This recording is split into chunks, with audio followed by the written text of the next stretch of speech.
Some mistakes begin so quietly that by the time you realize you're on the path to disaster, it's already too late. For Rebecca Lawson, that path began in the cold corridors of Willowbrook County Jail, at a moment she never expected. The 28-year-old deputy sheriff had been serving this small Georgia town for 5 years. Everyone knew her, respected her.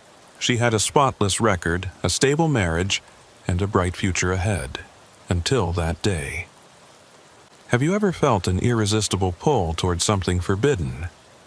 That pull becomes so strong that you forget your logic, your values, even who you are. Rebecca was about to experience exactly that, though she didn't know it yet. On the morning of March 15th, 2019, Rebecca started her shift as usual. Her uniform was flawless, her badge gleaming, her service weapon secure in its holster. Mark, her husband, had left early for the construction site again. Lately, there had been a distance between them. In their 3rd year of marriage, it seemed they had nothing left to talk about. Rebecca tried not to think about it. She had work to do, responsibilities to fulfill. Willowbrook County Jail was a medium security facility housing about 200 inmates. Rebecca's duties included supervising inmate transfers, conducting cell inspections, and maintaining security. It was routine work, predictable and safe, or so she thought. That morning, Sheriff Tom Bradley called her into his office. The old man had been like a father figure to her since she joined the force. His weathered face showed concern as she sat down. "Rebecca, I need you to take over the morning rounds in Block C," he said, his voice grave. Jake's wife went into labor last night. Block C housed medium-risk inmates, mostly drug offenders and nonviolent criminals awaiting trial or serving short sentences. Rebecca nodded. "No problem, Sheriff. I've got it covered." "There's a new transfer in C-17, Bradley continued, sliding a file across his desk. "Dante Rodriguez, drug trafficking, 8 years, transferred from state because of overcrowding. Keep an eye on him. His file shows he's persuasive." Rebecca glanced at the mugshot. Dark eyes stared back at her, intense even in a photograph. Hispanic male, 32 years old, athletic build. Something about those eyes made her look twice before closing the file. "Persuasive how?" she asked. "He's got a history of manipulating staff at his previous facilities. Nothing actionable, but several warnings. Just maintain professional distance." If only she had truly understood what that warning meant. If only she had recognized the danger in those dark eyes. But hindsight is always perfect, isn't it? Rebecca made her way to Block C, her footsteps echoing in the sterile hallway. The familiar smell of industrial disinfectant mixed with the underlying odor of too many bodies in too small a space. She had walked these halls hundreds of times, but today felt different somehow. Maybe it was the unexpected assignment, or maybe it was something else entirely. The inmates were having breakfast when she arrived. Through the reinforced glass, she could see them hunched over their trays, the same gray slop they served every morning. Most didn't look up as she passed. They knew the routine. But as she approached C-17, she felt eyes on her. Dante Rodriguez was standing by his cell door, not eating. He was taller than his mugshot suggested, maybe 6'2", with the kind of presence that fills a room even when he's standing still. His orange jumpsuit did nothing to diminish the controlled power in his movements as he turned to face her. "You must be the new guard," he said, his voice carrying a slight accent that softened the edges of his words. "I haven't seen you on this block before."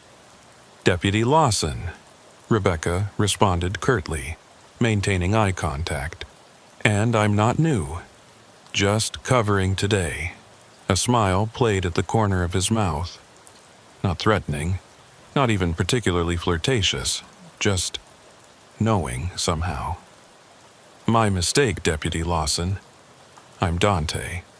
"I know who you are," she said, moving past his cell to continue her rounds, but she could feel his gaze following her. "Have a good day, deputy," he called after her. She didn't respond, but something in his tone stuck with her. Not the usual crude comments or hostile silence she got from inmates. There was a strange respectfulness to it, almost. Gentle. The morning rounds continued without incident. Rebecca checked cells, verified head counts, supervised medication distribution, but she found herself hyper-aware each time she passed C-17. Dante never said anything else, just nodded politely when their eyes met. Professional, respectful, entirely appropriate. So why did her pulse quicken each time? Back home that evening, Mark was already on the couch, beer in hand, watching the game. He barely looked up when she entered. "Hey," he grunted. "There's leftover pizza in the fridge." Rebecca stood in the doorway, still in uniform, watching the man she'd married. When had they become strangers living in the same house? When had "I love you" become "there's pizza in the fridge"? "How was your day?" she tried. "Same shit, different day. You?" She thought about mentioning the new assignment, the warning about the manipulative inmate, the strange feeling she'd had all day. Instead, she said, "Same." Mark's attention had already returned to the TV. Rebecca went to shower, letting the hot water wash away the day. But as she closed her eyes, she saw dark eyes staring back at her. She shook her head, angry at herself.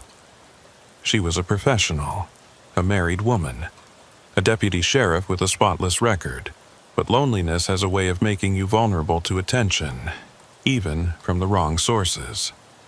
The next morning, Rebecca found herself assigned to Block C again. Jake's wife had complications, Bradley explained. She'd be covering for at least a week.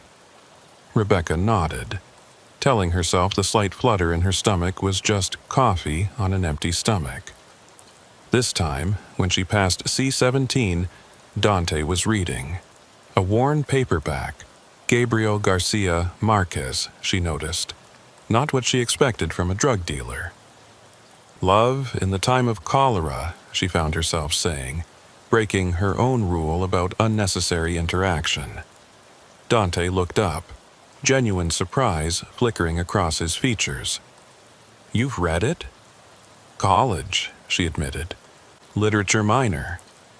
"A cop with a literature degree," he mused. "That's unexpected." "Deputy," she corrected automatically. "And you're a drug dealer reading magical realism. That's equally unexpected." "Former drug dealer," he said with a wry smile. "Currently, I'm just an inmate trying to pass 8 years without losing my mind." She should have walked away then. Should have maintained that professional distance Bradley had warned her about. Instead, she found herself lingering. "Why Garcia Marquez?" she asked. Dante considered the question, his fingers tracing the book's worn spine. "My mother used to read to me in Spanish when I was young." Garcia Marquez reminds me of her voice. The rhythm of the words, you know? There was a vulnerability in that admission that caught Rebecca off guard. She'd been prepared for manipulation, for smooth talking, for con games. She wasn't prepared for genuine human connection. "She must be proud of you," she said, the sarcasm coming out gentler than intended. "She died before I got arrested," Dante replied quietly. "Cancer. At least she never had to see this." He gestured at the cell around him. "I'm sorry," Rebecca said, and meant it. "We all make choices, Deputy Lawson. Some of us just make worse ones than others." Their eyes met through the bars, and for a moment, the barrier between them seemed to dissolve. Then Rebecca's radio crackled to life, breaking the spell. "Lawson, need you in processing," Turner's voice announced. "On my way," she responded, already moving. She didn't look back. but she could feel Dante watching her leave. That night, Mark didn't come home until after midnight, stumbling in drunk from another night with his buddies. Rebecca pretended to be asleep as he collapsed into bed, reeking of beer and cigarettes. She stared at the ceiling in the darkness, wondering when her life had become so empty that a brief conversation with an inmate was the highlight of her day. The week continued in the same pattern. Each day, Rebecca would pause at C-17. Each day, their conversations grew a little longer, a little deeper. Dante told her about growing up in East LA, about his scholarship to USC that he lost when his father got sick and he needed quick money. Rebecca found herself sharing too, about her small-town childhood, her dreams of making detective, the way her marriage was slowly suffocating her. "Why do you stay?" Dante asked one morning, after she'd admitted that Mark hadn't really talked to her in months. "It's complicated," she said, the standard response of everyone in a failing marriage. "Is it, though?" Dante challenged gently. "Or is it just scary to admit it's over?" She didn't answer, couldn't answer. Because he was right, and that terrified her.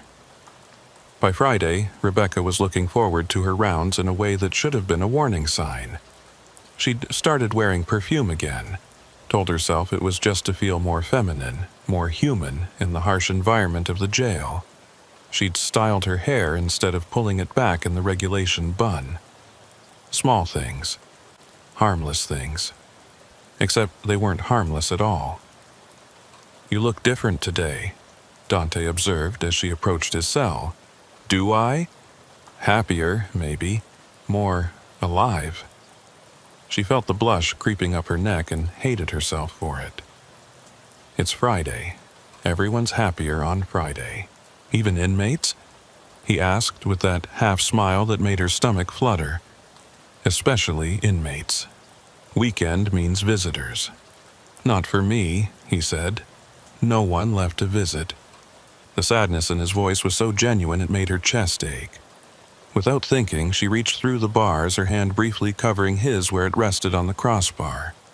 The touch lasted maybe 2 seconds, but it sent electricity through her entire body. "I'm sorry," she whispered, though she wasn't sure if she was apologizing for his loneliness or for touching him. "Don't be," Dante replied, his voice rough. "It's the first human contact I've had in months that wasn't violent." Rebecca pulled her hand back as if burned, the weight of what she'd done crashing over her. She'd touched an inmate, initiated physical contact. It was a violation of every protocol, every rule, every ethical boundary of her profession.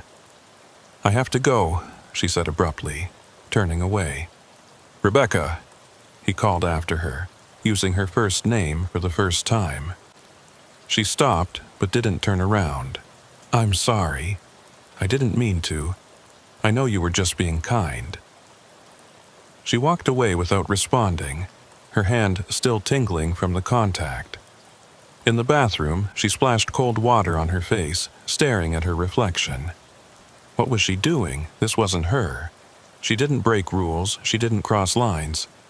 But loneliness and attraction make a dangerous combination, especially when someone sees you, really sees you, for the first time in years. That weekend was torture. Mark spent Saturday at his buddy's house watching football, came home drunk, and passed out on the couch. Sunday, he went fishing before dawn and didn't return until after dark.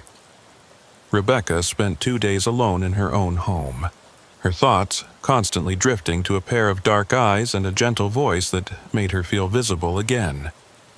She tried to convince herself it was nothing, just compassion for someone who was alone, just basic human kindness. But late at night, when Mark's snores filled the bedroom, she found herself replaying every conversation, every look, every moment that had passed between them. Monday morning came too soon, and not soon enough. Rebecca dressed carefully, professional. Nothing special, she told herself, even as she applied lipstick for the first time in months. When Bradley told her Jake would be out for another 2 weeks, his wife had developed complications. She had to work to keep the relief off her face. But when she reached Block C, C-17 was empty. Panic flared in her chest, completely disproportionate to the situation. She grabbed Turner as he passed. "Where's Rodriguez?" "Medical," Turner replied. "Got jumped in the yard yesterday. Pretty bad from what I heard." Rebecca's professional mask slipped for just a moment, concern flooding her features. Turner noticed. "You okay, Lawson?"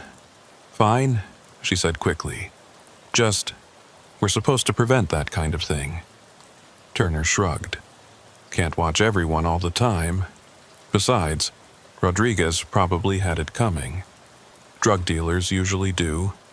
Rebecca wanted to argue, wanted to defend Dante, but caught herself. What was she doing?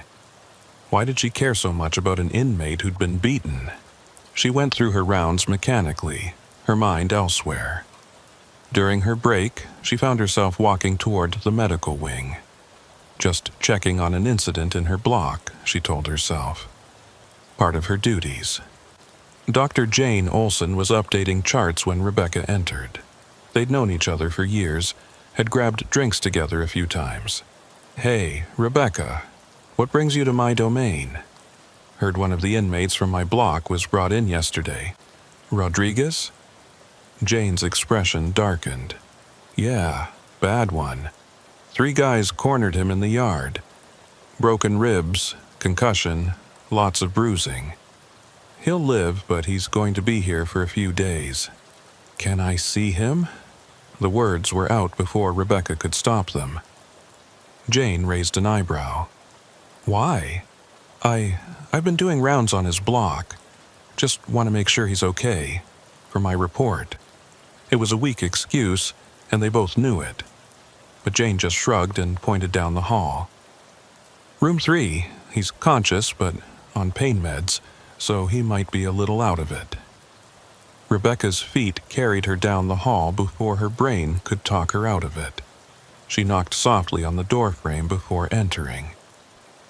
Dante was propped up in bed, his face a mess of bruises and cuts. His left eye was swollen shut, his lip split. But when he saw her with his good eye, he tried to smile. "Deputy Lawson, this is unexpected." She moved closer, her professional composure cracking at the sight of his injuries. "Jesus, Dante, what happened?" "Disagreement about territory I no longer control," he said, his voice slightly slurred from the medication. "Apparently, some people have long memories." "Who did this?" "Doesn't matter." "It does matter. You need to file a report, get them transferred to isolation." "Rebecca," he interrupted gently. "Let it go. This is prison. These things happen." She found herself sitting in the chair beside his bed without remembering the decision to do so. "This shouldn't happen. You're supposed to be safe here." Dante's good eye studied her with an intensity that made her shift in her seat. "Why do you care what happens to me?" The question hung in the air between them. She should have said it was her job, her duty, her professional responsibility. Instead, she found herself speaking the truth. "I don't know," she whispered. "I just do." His hand moved across the blanket, stopping just short of hers, not touching, but close enough that she could feel the heat from his skin. "You should stay away from me," he said quietly. "I'm no good for you." "I know," she replied, but didn't move. They sat in silence for a moment, the weight of unspoken things filling the room. Then, footsteps in the hallway broke the spell and Rebecca jumped up. "I should go." "Rebecca," Dante called as she reached the door. "Thank you for checking on me, for caring." She nodded without turning around and fled the medical wing, her heart racing like she'd run a marathon. This was getting out of control. She was getting out of control. That night, she lay beside Mark's sleeping form and tried to convince herself to request a transfer to a different block, to put distance between herself and temptation, to save her career, her marriage, her life as she knew it. But she knew she wouldn't, because for the first time in years she felt alive. And that feeling was more addictive than any drug Dante had ever sold. When Dante returned to Block C after 5 days in medical, Rebecca had to physically stop herself from rushing to his cell. She waited until her official rounds, maintaining the facade of professionalism even as her heart hammered against her ribs. The bruises had faded to yellow-green patches across his face, but he moved carefully, favoring his left side where the ribs were still healing. "Welcome back," she said, keeping her voice neutral as other inmates watched. "Good to be back, Deputy," he replied, but his eyes said so much more. Have you ever stood at the edge of a cliff, knowing that one more step would send you plummeting, but feeling the irresistible pull to jump anyway? That's where Rebecca stood now, teetering on the edge of something that would destroy everything she'd built. Later, during the quiet hour, when most inmates napped or read, she returned to C-17. This time, she had a book with her. 100 Years of Solitude, she said, sliding it through the bars. Thought you might want something new. Dante's fingers brushed hers as he took the book, and this time neither of them pulled away immediately. The touch lasted 3 seconds, maybe 4. An eternity in a place where every second was monitored, recorded, observed. "Thank you," he said softly, his thumb tracing the cover. "No one's given me a gift in I can't remember how long." "It's not a gift," Rebecca said quickly, glancing around nervously. "It's just, inmates are allowed books, from the library." "This isn't from the library," Dante observed, noting the personal inscription on the inside cover. "This is yours." She'd forgotten about the inscription. Her college professor had written it years ago. To Rebecca, "May you always find magic in the real." Now those words felt like a prophecy, or maybe a curse. "Keep it," she said. "I've read it enough times." Their conversations evolved after that. During her rounds, they spoke in code, professional exchanges that meant nothing to anyone listening but everything to them. A simple, "How are you today, Rodriguez?" became loaded with concern and care.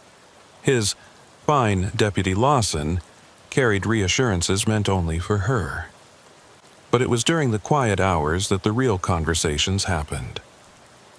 Rebecca started timing her paperwork to coincide with these lulls, positioning herself where she could see C-17 while appearing to work.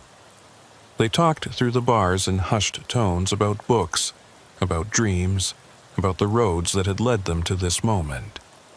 "Tell me about before," Dante asked one afternoon. "Before Mark, before this job, who were you?" Rebecca thought about it, realizing she'd almost forgotten that girl. "I was going to be a writer," she admitted. "Journalism, maybe novels. I had all these dreams about traveling the world, telling important stories. What happened?" "Life," she said simply. "Dad got sick, needed help with medical bills. The sheriff's department was hiring, had good benefits. It was supposed to be temporary. Nothing's more permanent than a temporary solution," Dante observed. "What about you? Who were you before all this?" His smile was sad. "Would you believe I was pre-med? Really? 3 years at USC. I was going to be a surgeon, had the grades, the dedication. Then my father's construction business went under. He'd borrowed from the wrong people to keep it afloat, when he couldn't pay." Dante shrugged.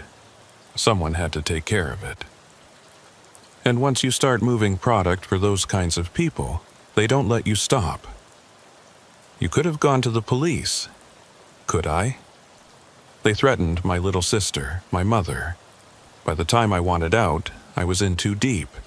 The FBI raid was almost a relief. Rebecca found herself reaching through the bars again, her hand covering his. This time, she didn't pull away. Neither did he. 8 years seems like forever, he said, his thumb tracing circles on her palm. But maybe it's a chance to figure out who I am without all that weight. Maybe, she agreed, though they both knew 8 years was an eternity in a place like this. People didn't usually come out of long sentences the same as they went in. The moment stretched between them, dangerous and perfect. Then footsteps echoed down the corridor, and Rebecca yanked her hand back, returning to her paperwork as Officer Turner rounded the corner. "Lawson, sheriff wants to see you." Her blood ran cold. Had someone seen? Reported her? She stood on unsteady legs, avoiding Dante's eyes as she followed Turner. But Sheriff Bradley just wanted to discuss scheduling. Jake would be back next week, he explained. Rebecca would return to her regular rotation. She nodded, smiled, said all the right things, even as her heart sank. No more Block C. No more quiet conversations through bars. No more Dante. That night, she told Mark she was going to book club. There was no book club. Instead, she sat in her car in the parking lot of a closed grocery store and cried. When had she become this person? When had an inmate become the highlight of her days? Her phone buzzed. Mark, asking her to pick up beer on the way home. Not, "I love you," not, "I miss you." Just, "Get beer." She deleted the message without responding. The next morning, she made a decision that would change everything. During shift change, when the camera angles created a blind spot near the supply closet, she slipped a cell phone from the contraband locker. It was an old flip phone, scheduled for destruction. No one would miss it. Her hands shook as she concealed it in her uniform. This wasn't just breaking protocol anymore. This was committing a felony. Bringing contraband to an inmate was a crime that could cost her everything. Her job, her freedom, her life as she knew it. But when she slipped it through the bars to Dante during the quiet hour, when she saw the shock and then the understanding dawn in his eyes, she knew she'd already crossed a line there was no coming back from. "Rebecca, I can't. My number's programmed in," she whispered. "Hide it well. Only use it at night, after lights out. The guards don't monitor the cell towers closely between 2 and 4 a.m. "Why?" he asked, though his fingers had already closed around the phone. "Because I'm being moved to different blocks next week. Because I need to hear your voice. Because..." She couldn't finish the sentence, couldn't say the words that would make this real. "Rebecca," he said, and the way he said her name made her knees weak. "This is dangerous. I know. For you, more than me. I know. I'm not worth it." She met his eyes through the bars. "That's not your decision to make." That night, at 2:17 a.m., her phone rang. She'd been lying awake, Mark snoring beside her, waiting. She slipped out of bed and into the bathroom, her heart racing. "Hi," she whispered. "Hi," Dante replied. And just hearing his voice without the barrier of bars between them made her skin tingle. "I can't believe you did this. Neither can I. Rebecca, if they find out, they won't. I'm careful." Famous last words in a place full of cameras and snitches. But he didn't hang up. They talked for an hour, whispers in the darkness about everything and nothing. About the books they'd read, the places they'd never been, the people they might have been in different lives. When she finally had to go, afraid Mark would wake and wonder where she was, saying goodbye felt like tearing off a piece of herself. This became their routine. Every night, sometime between 2 and 4 a.m., he would call. Rebecca became an expert at slipping out of bed without waking Mark, at keeping her voice low enough not to carry through the thin bathroom door. She was exhausted from lack of sleep, but more alive than she'd been in years. During the days, even though she was no longer assigned to Block C, she found excuses to walk by. Just a glimpse of him was enough to sustain her through the tedious hours. They had developed a system. If she tucked her hair behind her left ear, it meant she was thinking of him. If he stood at his cell door during her pass, it meant he'd call that night. 3 weeks into this dangerous dance, everything changed. Rebecca had been feeling off for days, tired beyond the lack of sleep, nauseated in the mornings. She attributed it to stress, to the constant anxiety of living a double life.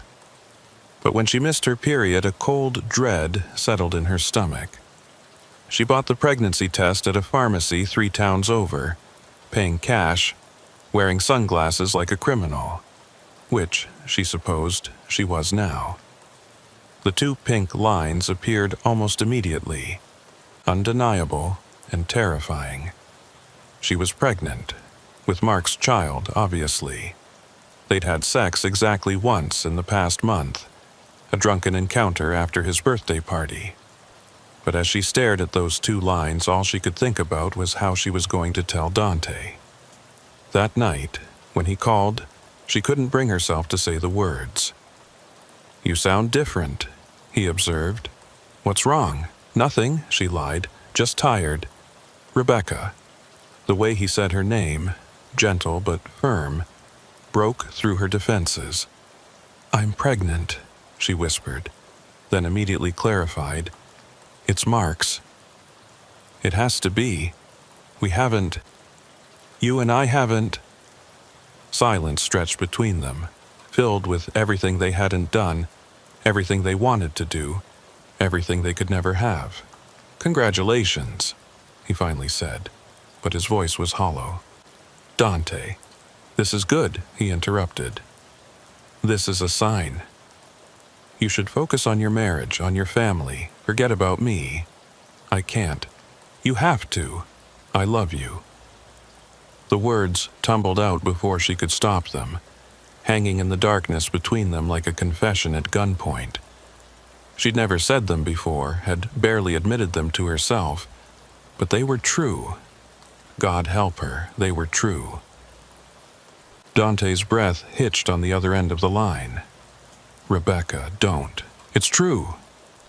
"It doesn't matter if it's true. I'm in here for 8 more years. You're married, you're pregnant, you're a cop, and I'm an inmate. There's no version of this that ends well. I don't care. You should care.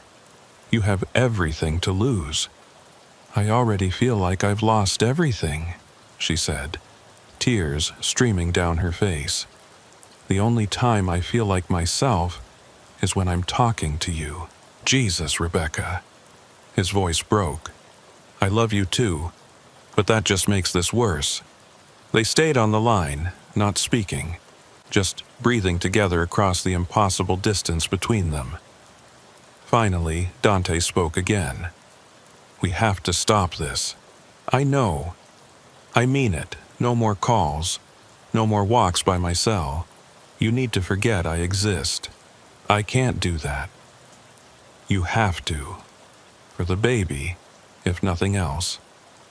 The baby, right, this cluster of cells growing inside her that would tie her to Mark forever, that would make leaving impossible, that would turn her prison into a life sentence.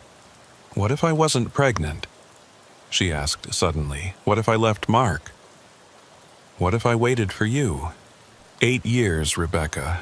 You can't wait 8 years. People have waited longer, not for someone like me. I'm a convicted felon. Even when I get out, I'll have nothing. No job prospects, no money, no future. You deserve better. You're better," she insisted. "You're the best thing that's happened to me. We've never even kissed," he pointed out. "Never been on a date. Never done any of the normal things people do when they fall in love. This isn't real, Rebecca. It's just two lonely people finding comfort in an impossible situation. His words stung because part of her feared they were true. Was this love or just desperation? Was Dante really who she thought he was, or had she projected all her needs onto someone safely unattainable? "It feels real," she whispered. "Feelings aren't reality. Reality is you're pregnant with your husband's baby, and I'm doing 8 years for drug trafficking. Reality is if anyone finds out about us, you go to prison too. Is that what you want? To give birth in chains? To have your baby taken away?" The image was sobering. Rebecca touched her still flat stomach, imagining the life growing inside. This baby didn't ask to be conceived in a loveless marriage or born to a mother in love with an inmate. "You're right," she said quietly. "We have to stop. Tomorrow, put in for a transfer. Different shift, different building, whatever it takes, and get rid of the phone." "How? Break it. Flush the pieces. Just get rid of it." "Okay. Rebecca? Yeah? In another life, we could have been everything." The line went dead. Rebecca sat on the bathroom floor, clutching the phone, sobbing as quietly as she could manage. In another life. But they only had this one, and in this life she was trapped in a web of her own making. The next morning, she put in for a transfer to the night shift. Bradley approved it immediately, glad to have someone willing to work the unpopular hours. That afternoon, she walked through Block C one last time. Dante was at his cell door, the Garcia Marquez novel in his hands. Their eyes met for a brief moment, saying everything they couldn't voice. Then she walked away, each step feeling like she was leaving pieces of herself behind. That night, there was no call. She destroyed the phone, flushing the SIM card and throwing the pieces in different dumpsters around town.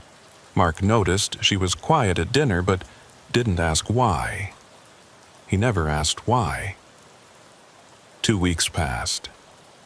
Rebecca worked nights now, 11 p.m. to 7 a.m., avoiding Block C entirely. The pregnancy exhaustion combined with the heartbreak left her feeling like a ghost haunting her own life. She went through the motions: work, home, sleep, repeat. Mark was thrilled about the baby when she finally told him, talking about football games and fishing trips, assuming it would be a boy. Rebecca smiled and nodded and felt nothing. Then, one night, everything went wrong. There was a fight in Block B, all hands needed. Rebecca responded, helping to separate 2 inmates who'd fashioned shanks from toothbrushes. In the chaos, she took an elbow to the stomach. Not hard, but enough to double her over. The cramping started an hour later. By the time her shift ended, she was bleeding. She drove herself to the hospital, told them she'd fallen downstairs. The doctor's face was grim as he delivered the news. She'd lost the baby. Rebecca felt relief and guilt in equal measure. Relief that she wasn't tied to Mark forever. Guilt that she was relieved. She called in sick for 3 days, told Mark she had the flu. He brought her soup once, then went back to his life, unaware that their child was gone. On the 4th day, she went back to work. Night shift meant skeleton crew, fewer eyes watching. At 3 a.m., she found herself in Block C. Just to check, she told herself. Just to make sure everything was secure. Dante was awake, sitting on his bunk, reading by the dim cell light. He looked up when he heard the footsteps, his eyes widening when he saw her. She shouldn't be here, they both knew it, but she walked to his cell anyway, her hand reaching through the bars. "Rebecca," he whispered, moving to the door. "What are you doing here?" "I lost the baby," she said quietly. His hand covered hers, warm and solid and real.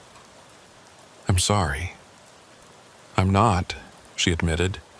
"Does that make me a terrible person?" No, it makes you human.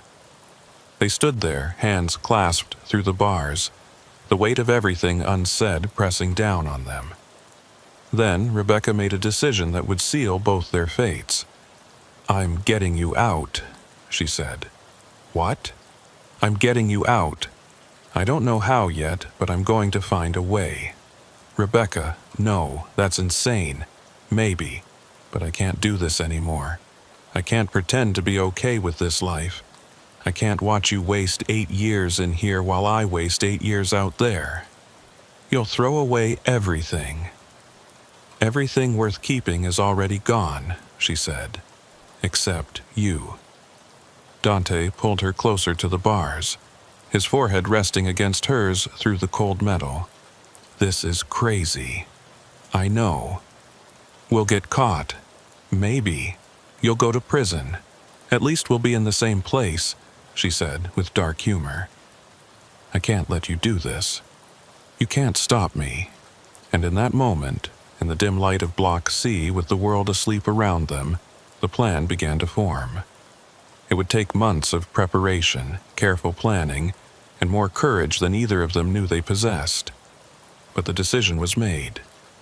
Rebecca Lawson, deputy sheriff, was going to break Dante Rodriguez out of prison, or die trying. Planning a prison break isn't like what you see in movies. There's no digging tunnels with spoons or elaborate schemes involving helicopters. Real escape plans are built on routine, patience, and the exploitation of human weakness. Rebecca learned this over the 4 months that followed her promise to Dante. Have you ever kept a secret so dangerous that it feels like carrying a live grenade in your pocket? Every moment, every interaction, every breath becomes calculated. Rebecca became an expert at living 2 lives, the dedicated deputy sheriff by day, the woman plotting a felony by night. The first thing she did was study. Not just Willowbrook County Jail, but prison breaks across the country. Most successful escapes, she discovered, had one thing in common: inside help.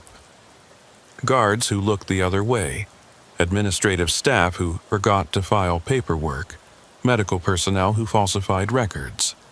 She had the inside position. Now she needed to figure out how to use it.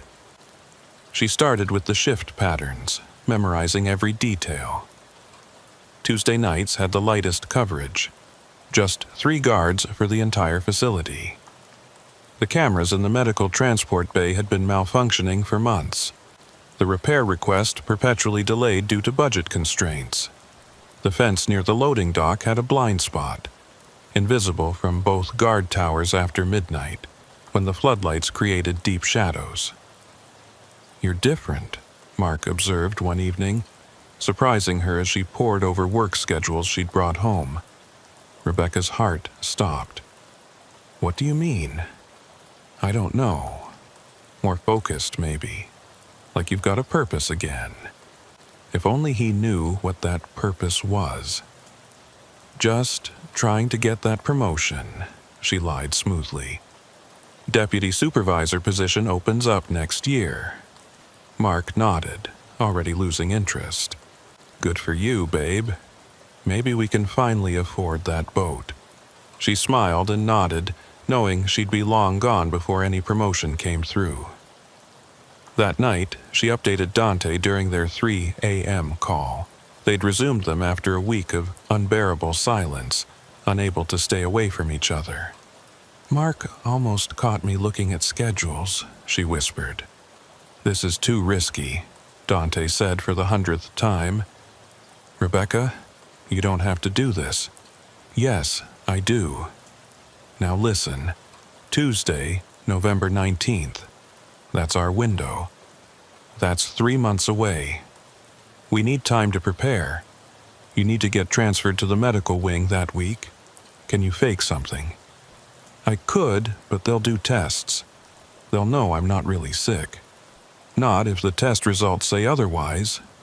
Rebecca had been cultivating a relationship with Dr. Olson, bringing her coffee, asking about her kids.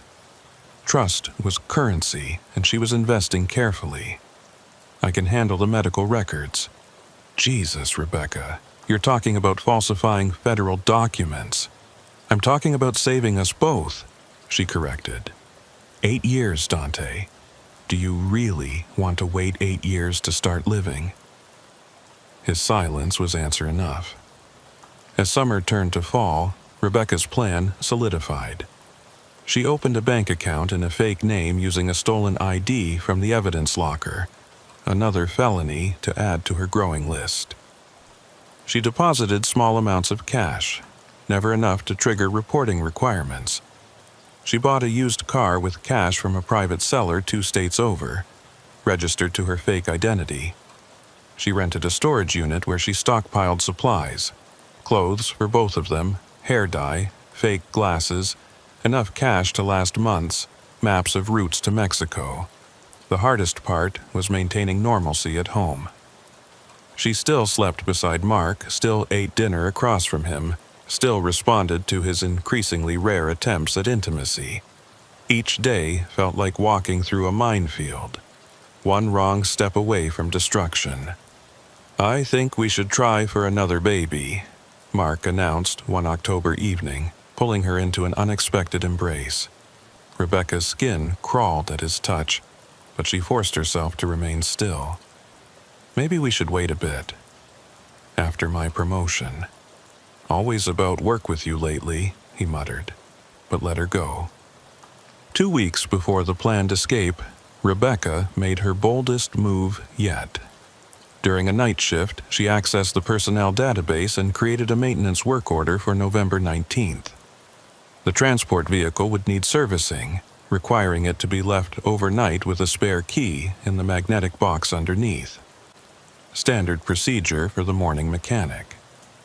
She also began her manipulation of Dr. Olson, carefully planting seeds of doubt about the reliability of certain test results, mentioning a news article about lab contamination at the county facility. When Dante developed severe abdominal pain on November 15th, courtesy of a carefully measured dose of ipecac Rebecca had smuggled to him, Olson was already primed to believe the blood test results Rebecca would later falsify. "Appendicitis indicators," Rebecca typed into Dante's medical file after Olson had gone home, her hand steady despite the magnitude of what she was doing. "Recommend observation for 72 hours. Dante was transferred to the medical wing that evening. The medical wing that, due to overcrowding, had temporary cells with older locks. Locks that Rebecca had learned to pick during long nights of practice on similar models she'd ordered online. November 19th arrived gray and cold, fitting weather for the death of Deputy Sheriff Rebecca Lawson and the birth of whoever she would become. She worked her regular night shift, every action precisely normal. At 2:47 a.m., she disabled the camera in the medical wing hallway by spraying it with a clear adhesive that would cloud the lens but look like natural condensation on review. Her hands didn't shake as she picked the lock to Dante's cell. They'd only trembled the first time, weeks ago in her garage. Now, the action was smooth, practiced. The lock clicked open in under 30 seconds. Dante stood waiting, dressed in the civilian clothes she'd smuggled in piece by piece. Jeans that looked like medical scrubs from a distance, a dark jacket that could pass for an orderly's uniform. "Ready?" she whispered. "Are you sure about this?" "Once we walk out that door, we're free," she finished. They moved through the facility like ghosts. Rebecca knew every camera angle, every motion sensor, every guard's routine. She'd walked this route 100 times in her mind, 50 times in reality during her shifts. They reached the transport bay without encountering anyone. The vehicle was there as planned, keys in the magnetic box. Rebecca had disabled the GPS tracker the day before during a routine inspection. They climbed in, Dante lying flat in the back, covered with a blanket. Rebecca drove toward the gate, her badge ready. "Late transport to county," she told the night gate guard, Jerry, keeping her voice bored. "Appendicitis case getting worse." Jerry barely glanced up from his magazine. Rough night to be driving. Supposed to storm. Tell me about it. The gate opened. They drove through. And just like that, they were out. Rebecca drove for exactly 12 minutes before pulling into an abandoned rest stop where she'd hidden the other car. They switched vehicles quickly, Dante taking the wheel of their escape car, while Rebecca changed out of her uniform and into civilian clothes. She threw her badge, her gun, her entire identity into a dumpster, watching 28 years of Rebecca Lawson disappear into garbage. "Where to?" Dante asked as she climbed into the passenger seat. "South," she said. "We have 6 hours before shift change, maybe 7 before they notice you're gone. We need to make distance." They drove in silence for the first hour, both afraid that speaking would somehow jinx their escape. The adrenaline kept them sharp, checking mirrors constantly, taking seemingly random turns to ensure they weren't followed. Finally, as they crossed the state line into Tennessee, Dante reached over and took her hand. "We did it," he said, wonder in his voice. "Not yet," Rebecca cautioned. "We're not safe yet." But she squeezed his hand back, feeling his warmth, his realness, without bars between them for the first time. The sensation was overwhelming. She'd dreamed of this moment for months, but the reality was both more ordinary and more extraordinary than she'd imagined. They stopped at a truck stop near Nashville as dawn broke. Rebecca had chosen it specifically. No cameras in the parking lot. Pay in cash policy. The kind of place where people minded their own business. She dyed her hair in the grimy bathroom, transforming from blonde to dark brunette. Dante shaved his head completely, the change dramatic enough that he looked like a different person. "How do I look?" he asked when they met back at the car. "Free," she said, and meant it. They ate breakfast at a diner attached to the truck stop, their first meal together as free people. It should have been romantic, momentous. Instead, they both picked at their food, too nervous to eat, jumping every time the door opened. "This is crazy," Dante said quietly. "We actually did it." "Don't jinx it," Rebecca warned, but she was smiling. Her phone, her real phone, not the burner she now carried, would be buzzing by now. Mark, waking up to find her gone, her shift supervisor realizing she hadn't checked out. The inevitable discovery of Dante's empty cell. She imagined the chaos, the manhunt that would follow. They'd check the cameras, find the clouded lens. They'd review the gate logs, see her late-night transport. The pieces would fall together quickly. "We need to dump this car soon," she said. "They'll connect it to the escape within hours." "Where's the next switch?" "Memphis. I've got another car waiting, registered to a completely different identity." "You really thought of everything." "I had 4 months to plan, and I had motivation." They looked at each other across the Formica table, and for a moment, the weight of what they'd done fell away. This was it. They were together, really together, with no bars, no cameras, no impossible circumstances keeping them apart.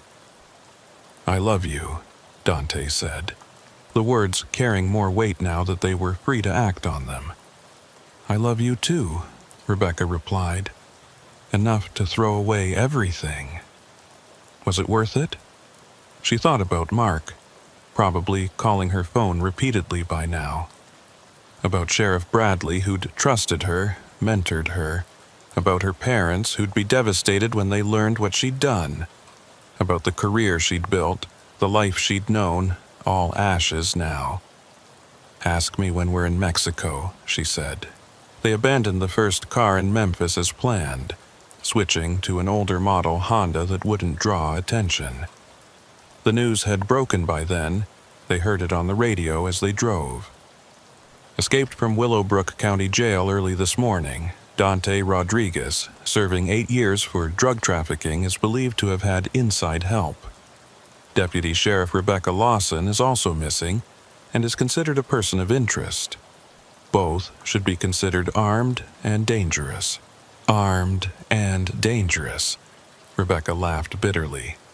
I threw my gun in a dumpster. They always say that, Dante noted. Makes people more likely to call in tips. And the tips would come. Every gas station they stopped at, every motel they might check into, every interaction with another human being became a potential threat. They drove 16 hours straight, taking turns at the wheel, pushing toward the Mexican border. By nightfall, they were in Texas, exhausted but wired on adrenaline and gas station coffee.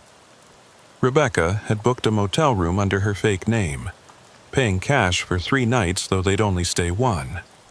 The room was dingy, water-stained ceiling and cigarette-burned bedspread, but it was theirs. They stood facing each other in the dim light of the single lamp, suddenly awkward. They'd declared their love through prison bars, planned a life together in whispered phone calls, but they'd never been alone in a room, never been able to touch without metal between them. This is strange, Rebecca admitted. We're strangers, Dante agreed. In a way. We know each other's souls, but not this. He gestured at the space between them, the bed that dominated the small room, the freedom to be together that now felt overwhelming. We can take it slow, Rebecca said, though every nerve in her body was screaming for his touch. We just committed multiple felonies together, Dante pointed out. I think we're past slow. He crossed the room in 2 steps, his hands cupping her face, and kissed her. It was nothing like Rebecca had imagined during all those lonely nights. It was better and worse, awkward and perfect, desperate and gentle. They were learning each other for the first time while feeling like they'd known each other forever. When they finally pulled apart, both breathless, Dante rested his forehead against hers. I can't believe you did this for me. For us, she corrected. I did it for us. They made love like fugitives, desperately, quietly, aware that the world outside was hunting them. But for those hours in that dingy motel room, they were just 2 people who had chosen each other over everything else. Later, lying in the dark with Dante's arm around her, Rebecca's phone buzzed with a text from the burner phone she'd given to her one ally. They know about Memphis, roadblocks on all routes south. Consider alternative. Rebecca showed it to Dante. We can't make it to Mexico. Not yet.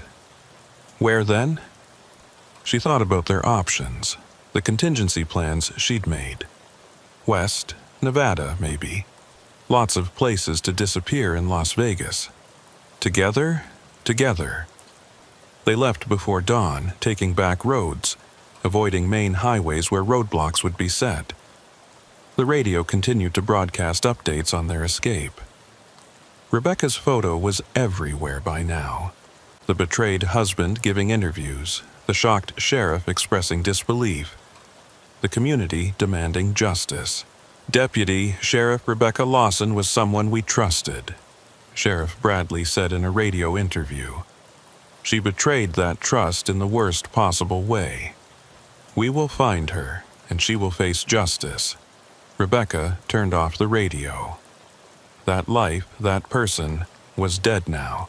She had to believe that, had to become someone new entirely, or they'd never survive.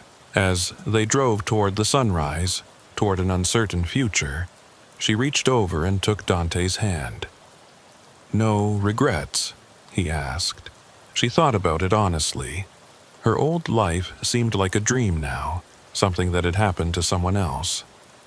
The woman who had put on that uniform every day, who had lain beside a man she didn't love, who had followed rules that were slowly killing her. That woman was gone. No regrets, she said, and meant it.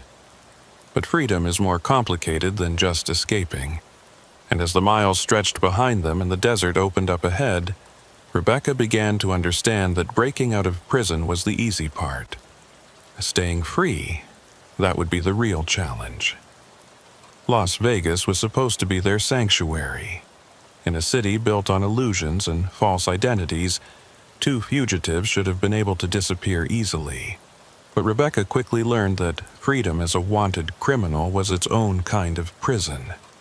They'd been in Vegas for 3 weeks, living in a weekly rental motel on the outskirts where nobody asked questions if you paid in cash. Rebecca had become Jane Mitchell, a blackjack dealer looking for work. Dante was Miguel Santos, a construction worker with papers that would pass casual inspection, but not much more. They were ghosts trying to build a life on foundations of sand. Have you ever been so paranoid that every siren makes your heart stop? Every knock at the door feels like the end? That was their existence now. Freedom, but at what cost? "We need to leave," Rebecca said one morning, staring at her laptop screen. She'd been checking news sites obsessively, using VPNs and public WIFI to avoid detection. "They've traced us to Nevada." Dante looked over her shoulder at the article. The FBI was now involved. Of course they were. She'd helped a federal prisoner escape. Their photographs were on the FBI's most wanted list. Rebecca's mother had given an interview, tearfully begging her to turn herself in. "Your mother," Dante said softly. "Don't," Rebecca warned. She couldn't think about her parents, about the shame and confusion they must be feeling. She'd written them a letter she could never send, explaining everything, apologizing for the pain she'd caused. It sat in her bag like a weight she carried everywhere.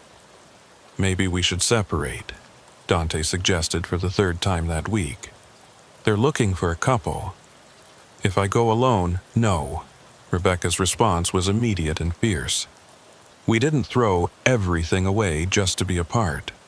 We stay together." But staying together was getting harder. Money was running low. The cash she'd saved wouldn't last forever, and neither of them could get legitimate work. Rebecca had tried dealing cards at an off-the-books game, but the organizer had looked at her too long, too carefully. They'd left that night, changing motels again. "We could go to Canada," she suggested. "I have contacts there from before, people who might help." Cross another border. With our faces all over the news? He was right. They were trapped in a country that was hunting them, unable to leave, unable to stay still. The walls were closing in, just different walls than before. That night, lying in bed in their latest shabby motel, Dante asked the question she'd been dreading. "Do you regret it?" Rebecca considered lying, giving him the answer that would ease his guilt. But they'd built everything on truth, even if everything else was a lie. "Sometimes," she admitted. "Not you, never you. But I miss feeling safe. I miss not looking over my shoulder. I miss my mom." "I'm sorry," he whispered. "This is my fault. No, I made my choice. I'd make it again." She turned to face him in the darkness. "But I'm scared, Dante. I'm scared all the time." He pulled her close, and she could feel him trembling too. The strong, confident man she'd fallen for was just as terrified as she was. They were two people in love, drowning together in consequences they hadn't fully understood. The next morning changed everything. Rebecca had gone to get breakfast from a food truck, hood up despite the heat, sunglasses on. She was waiting for her order when she heard it. Definitely her. "I saw the news. Same height, same walk." 2 construction workers were staring at her, one already pulling out his phone. Rebecca's blood froze. She walked away slowly, forcing herself not to run, leaving the food behind. But she could hear footsteps following. She ducked into a casino, weaving through the crowds of tourists and gambling addicts, using the mirrors and chrome surfaces to track her pursuers. They were still following, now joined by casino security who'd been alerted. Rebecca's mind raced. She couldn't go back to the motel, couldn't lead them to Dante. She texted him from the burner phone.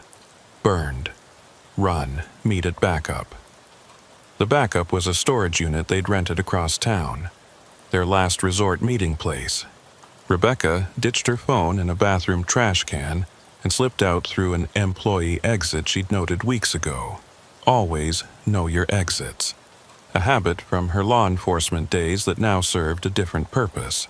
She stole a bicycle from outside a convenience store, another crime to add to her list, and rode hard for 40 minutes, taking alleys and back streets. When she finally reached the storage unit, Dante was already there with their go bags. "How?"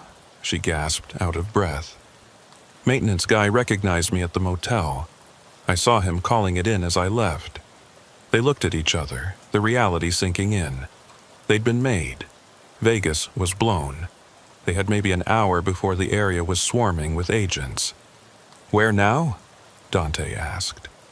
Rebecca pulled out a map, one of the old paper ones because digital left traces. East, small towns, rural areas. We can hide better there. "For how long?" She didn't answer because they both knew the truth. Not long enough. Not ever long enough. They drove through the night in a car they'd stolen from long-term airport parking, plates switched with another vehicle. Rebecca had become an expert criminal remarkably fast, necessity being a harsh teacher. They listened to the radio, hearing their own manhunt unfold.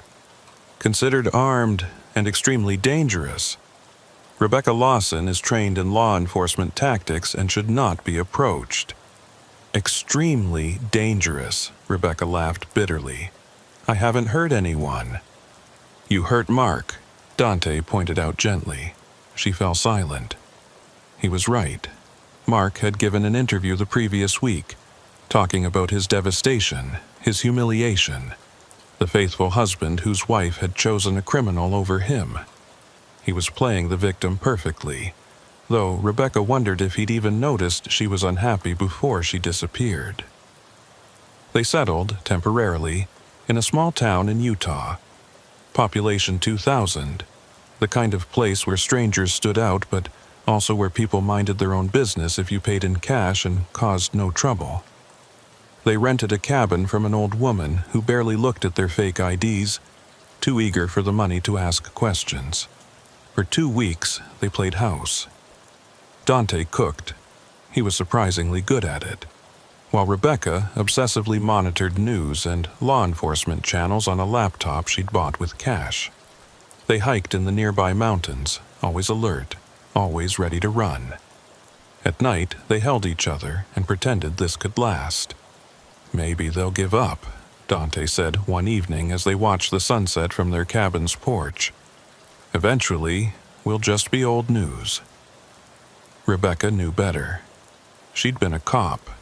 Some cases went cold, but escape cases, especially ones involving law enforcement corruption, those never went away. They'd hunt her until they found her, no matter how long it took. "Yeah," she lied, "maybe." It was the grocery store that did them in. Such a mundane ending to their run. Rebecca had gone to buy supplies wearing her disguise, dark wig, glasses, clothes that changed her silhouette. But she'd forgotten about her walk. Everyone has a distinctive gait, and Rebecca's, confident, measured, learned from years in uniform, was as identifying as a fingerprint to the right eyes. The right eyes belonged to a retired FBI agent buying milk. She knew the moment he recognized her. His body language shifted, subtle but unmistakable to someone with her training. He didn't approach, didn't confront. Smart. He'd call it in, let the professionals handle it. Rebecca abandoned the groceries and walked calmly to the car. She had maybe 15 minutes before they descended. She drove back to the cabin, her hands steady despite the adrenaline flooding her system. "We're blown," she told Dante the moment she walked in. They'd practiced this. Go bags ready, they were in the car in under 3 minutes. But as they pulled out, Rebecca saw the roadblock being set up at the main road out of town. They were too late. Back roads, Dante suggested. Rebecca was already turning, but she could hear the helicopters now. In a town this small, there were only so many roads. They'd block them all. Dante, she said quietly, we're not getting out of this. Don't say that. Listen to me. When they stop us, you need to say, I forced you. Say, I threatened your family, that I manipulated you. Stop. You can get a reduced sentence if you cooperate. Say you were a victim. Stop. His voice cracked. We're in this together. Whatever happens, we're together. The road ahead was blocked. 3 FBI vehicles, agents in tactical gear. Rebecca looked in the mirror. More vehicles behind them. To the sides, forest they could run into but not escape through. They were surrounded. I love you, she said. I love you too. Rebecca stopped the car and put her hands on the steering wheel where they could be seen. Through the loudspeaker, familiar protocols she'd once been on the other side of. Exit the vehicle slowly, hands visible at all times. They looked at each other one last time as free people. Dante reached over, squeezed her hand briefly, then they opened their doors. The arrest was swift, professional. Rebecca didn't resist as they cuffed her. As they read her rights she could recite from memory. She watched them arrest Dante, saw him keep his eyes on her, even as they pushed him into a separate vehicle. Deputy Lawson, one of the agents said, his tone mixing disappointment with something like pity. You had such a promising career. That wasn't a life, she replied. It was just existence. The ride back was surreal. Sitting in the back of an FBI vehicle, watching the country scroll by through reinforced windows, Rebecca thought about choices. Every choice that had led to this moment. Taking the job she never wanted, marrying the man she didn't love, walking through Block C that first day, reaching through those bars to touch Dante's hand. She regretted none of it. Even now, facing certain prison time, she regretted none of it. 6 months of real life was worth more than 30 years of sleepwalking through a fake one. The trial was a sensation. Former Deputy Sheriff Rebecca Lawson, now defendant, sat in a courtroom she'd testified in dozens of times. Mark was there every day, playing the wronged husband for the cameras. Her parents sat in the back, her mother crying quietly, her father stone-faced. Sheriff Bradley took the stand, describing his sense of betrayal in terms that cut deep. But the prosecution's star witness was supposed to be Dante. They'd offered him a deal, testify against Rebecca, say she'd manipulated him and serve only 2 additional years. He'd refused. Mr. Rodriguez, the prosecutor pressed, isn't it true that Deputy Lawson used her position to coerce you? No, Dante said firmly, looking directly at Rebecca. I loved her.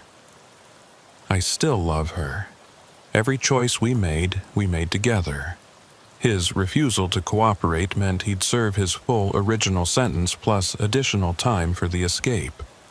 But he held Rebecca's gaze as he said it, and she knew he meant every word. Rebecca took the stand in her own defense, not to deny her crimes, but to explain them. She talked about the emptiness of her marriage, the desperation of living a life that wasn't hers, the way Dante had made her feel alive for the first time in years. I betrayed my badge, she admitted. I betrayed the trust placed in me. But I couldn't betray myself anymore. I couldn't keep pretending to be someone I wasn't. The jury wasn't sympathetic. She was found guilty on all counts, aiding and abetting escape, bringing contraband into a correctional facility, destruction of government property, identity theft, and more. The sentence, 15 years in federal prison. As they led her away in shackles, she passed Dante being brought in for his own sentencing. They had seconds, just seconds, as they passed in the hallway. Their eyes met, and in that look was everything. Love, regret, defiance, sorrow. "Worth it?" he whispered. "Worth it," she confirmed. And she meant it, even facing 15 years, even having lost everything, she meant it. Because for 6 months she'd been truly alive. She'd loved and been loved. She'd chosen her own path, even if it led to a cell. The women's federal prison in California was nothing like the county jail she'd once worked in. Rebecca, now inmate number 78,432, learned to navigate a new world of unwritten rules and constant vigilance. She kept to herself mostly, using her law enforcement background to avoid trouble rather than court it. She wrote to Dante every week. The letters were screened, censored, sometimes lost, but she kept writing. He wrote back when he could, his letters the only light in her gray existence. They couldn't touch, couldn't speak, but their love persisted through carefully crafted words on prison stationery. 3 years into her sentence, she got unexpected news. Mark had finally filed for divorce, but more surprisingly, he'd included a letter. "I've been thinking a lot," he wrote, "about us, about what went wrong. I think I knew you weren't happy. I just didn't want to see it. I'm not saying what you did was right, but I understand why you felt trapped. I'm sorry for my part in that." It wasn't forgiveness, not exactly, but it was something. Rebecca wrote back, apologizing for the hurt she'd caused, wishing him well. He was remarried within a year, had the children he'd wanted. She was genuinely happy for him. Her mother visited monthly, the long drive from Georgia aging her more each time. They talked through reinforced glass, never about the escape, always about small things, the garden, the neighbors, the weather. Her father never came, couldn't forgive the shame she'd brought on the family. Rebecca understood. Some wounds don't heal. Year 5 brought a surprise. Dr. Olson visited, the first time anyone from Willowbrook had come. She looked older, tired, but her smile was genuine. "I figured it out, you know," Olson said. "After. The falsified medical records, the timing, I should have seen it." "Why didn't you turn me in?" Rebecca asked. Olson was quiet for a moment. "Maybe because I understood. I've been in a dead marriage for 15 years. Never had the courage to leave. Watching you, it was wrong what you did, but it was also brave in a twisted way. Brave or stupid? Maybe both." They talked for an hour about nothing and everything. Before leaving, Olson slipped Rebecca a piece of paper. "Dante asked me to give you this if I ever saw you." It was a simple drawing, a sunrise over mountains, with words in Spanish at the bottom. "Cada amanecer te espero." Every sunrise, I wait for you. Rebecca served 12 years, released early for good behavior and overcrowding. Dante had been released 6 months earlier, his original sentence plus time for escape totaling 11.5 years. They'd planned this day through careful letters, coded messages that prison censors wouldn't catch. She walked out of a prison with a single bag, wearing clothes her mother had sent.